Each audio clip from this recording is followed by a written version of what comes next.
देखने में बड़ा सरल लगेगा ये सवाल।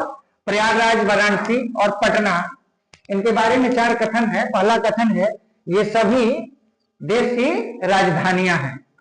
दूसरा स्टेटमेंट है ये बिहार का बड़ा भाग है। दूसरा लिख रहा है बिहार का बड़ा भाग, बृहद बिहार। दूसरा बोल रहा है बृहद बिहार का हिस्सा है ये सभी। दूसरा स्टेटमेंट है। तीसरा स्टेटमेंट है इसका, ये तीनों धार्मिक स्थान है। तीसरा बोल रहा है कि प्रयागराज, वाराणसी और पटना ये तीनों धार्मिक स्थान है। और चौथा स्टेटमेंट इसका दे रहा है, ध्यान से आप लोगों ने जो आंसर दिया कि धार्मिक है तीन, बाकी इन दोनों का आप काट रहे हैं ना, बराबर, यानी आप इससे सहमत नहीं है, ठीक है। बाकी लोग सहमत है ना। आप मतलब ये दोनों गलत और ये एक अभी तक सही है। अगला मैं दे रहा हूं, ये सभी शहर गंगा पर स्थित है। ये सभी शहर गंगा पर स्थित हैं। तो इनमें से कौन कौन सा है? 1 3।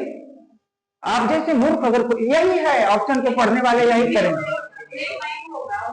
इसमें जो सबसे सटीक आंसर होगा यही है कि सबके सब गंगा पे हैं, सबके सब गंगा पर हैं। ये तीनों में से कोई किसी देश की राजधानी नहीं है।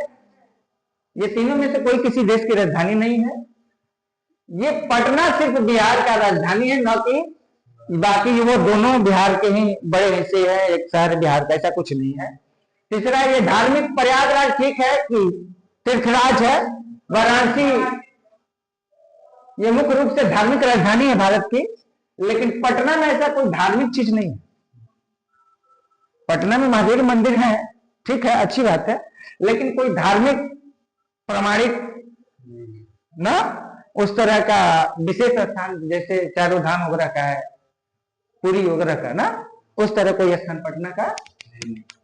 हाँ, ये सच है कि ये तीनों शहर गंगा नदी पर ही स्थित। अब समझ में आ गया कैसे कैसे सवाल आएंगे, इनके बारे में आप लोग को एक फोकस में दे रहा हूं। ये बेसिक कॉन्सेप्ट है एसएससी जीडी के, इसे आप भूलने का प्रयास कभी भी भूलिएगा मत। 20 में 20 रीजनिंग बनाना है तो इन सारे कॉन्सेप्ट को जानना होगा।